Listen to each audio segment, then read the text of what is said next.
Hi, I'm Darrius Jamar, and you're watching for BassPlayersOnly.com.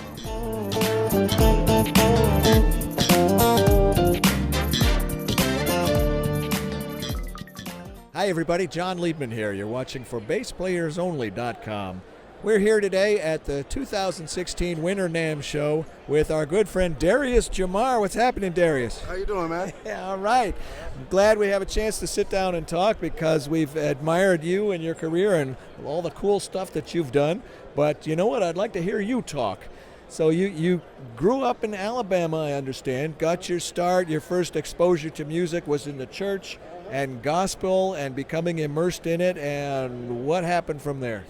From there, I grew up in church, played with various gospel artists there in the church scene. I got a chance to travel abroad during my time at Alabama A&M University with the gospel choir, went overseas. Doing your time there, is that how you put it? yeah, that's one way to say it. That's one way to say it. Make a long story short, I did that, and that opened my eyes to wanting to do some bigger things, you know. So I eventually moved to Orlando, Florida, where I got started doing more production and recording and learning about that and programming and different software recording and stuff like that, where I moved on to, I was the music director at BB King's Orlando for 2 years. I left from there. Did you get to meet BB? Did he come in? I actually didn't meet BB. He only came in a couple times, and when he came in, I wasn't there. Yeah. Yeah, but I left from there. Now I'm doing my solo project. It's entitled Bounce Back. I just released. I'm doing that, doing shows with that, along with Aretha Franklin project, a tribute project featuring CeCe Tennille that I'm doing. Let me jump in here. The Bounce Back project, what is that? Is that a record? Is that a show? Is that something you travel with? It's an EP. It's a collection of about 6 songs that I produced and wrote myself. And I mostly a lot of people don't know this, I play drums, keys, a little guitar, as well as bass. So I mostly played a lot of the stuff myself, of course, along with the help of some of my friends like Norris Jones and Jay LaToya Hester, and a couple of my real close friends. I called them up, they came through, Derek Harvin, and we made it happen, and that's the project I'm pushing now. It's available now. Okay. All right, let's hear about the Aretha Franklin tribute project. What's that all about? Yeah, once again, another friend of mine that I met named CeCe Tennille. I met her shortly after I moved to Orlando. After I moved to Orlando, we immediately hit it right off. I became her music director, and we've been working together ever since. And Aretha Franklin has always been her favorite singer, and it actually turned into, she approached me with the project that she wanted to do, and I was like, let's go for it. And since its inception, you know, we've had offers to take it overseas, to take it different places, and we're about to start traveling with it here soon. Is there a name for it, or is it? It's called Portrait of a Queen, featuring CeCe Tennille, a tribute to Aretha Franklin. Appropriate title. I understand that some of the you mentioned your projects and your writing and such, and you've had some stuff on VH1 and some other places. Yes, there was a reality show entitled Love and Hip Hop on VH1, and they used some of the music. Actually, crazy thing happened. Two of the cast members on the show actually ended up recording the same song and released it at 2 different times, and it actually ended up on number 5 on the iTunes charts for soul and R&B, and that was, nobody expected that. We just did it. It happened. That must have made you feel good. I understand you are with GHS Strings, and you've been playing those strings for several years now.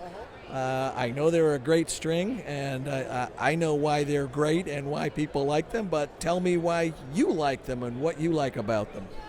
I love GHS. I've been with the company now about 5 years, but I've played them for as long as I can remember before that, before I actually got with the company and met anybody with the company and started working with them. But I use, for my personal project, the Bounce Back project, my smooth jazz stuff, I use the piccolo strings, which gives me an octave higher than standard tuning, EADG on the 4th string, but an octave higher. And the thing I love about GHS, a lot of people don't know, as far as bass strings, they're known for boomers, which I use them as well, but I also use they have the stainless steel flat wounds that I use on my P-bass.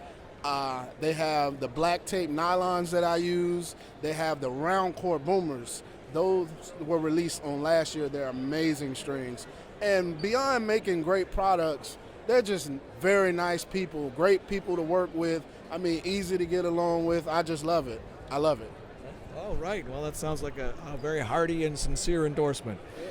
What else, Darrius? What do you have coming up in the future, or what else would you like to do that you haven't been able to do or just haven't gotten around to yet? In the future, I'm still currently booking dates for the Bounce Back project, as well as, actually, I should be probably home programming right now for the Aretha Franklin show. Sorry, Cece. It's NAMM. Everybody's got to be at NAMM. Right. As soon as I get back home, we're hitting rehearsals hard, going in all day and night rehearsals for the Portrait of a Queen, Aretha Franklin show. So that's where my focus is on now, between that and pushing my project. And of course, sky's the limit. I'm looking to go wherever or however far music can take me. Well, I'm quite sure it'll take you very far. You've got one heck of a head start. Last question, Darrius. I know you're a multi-instrumentalist. You rattled off a whole litany of other instruments that you play. You are a great bass player, which is our audience primarily. But what would you be if you were not a bass player or a player of any of those other instruments, something outside of music? I would be a chef. Okay. If I had nothing to do with music, I would want to be a chef.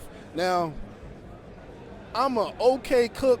You know, I do a mean breakfast, but that's about it, But I would love to go to culinary school and get into that. I would love to do that if I wasn't in music. And that still may be something I do later on in life. No reason you can't do music and food, because we all need both of them, right? Right. Well, Darrius, very, very cool projects you have working on. Thanks. Good luck with all of them. Please keep us posted on any new developments, and we'll be sure to share them with our audience here. Thank you. Thank you very much. From the 2016 Winter NAMM Show with Darrius Jamar, I'm John Liebman. You're watching for BassPlayersOnly.com.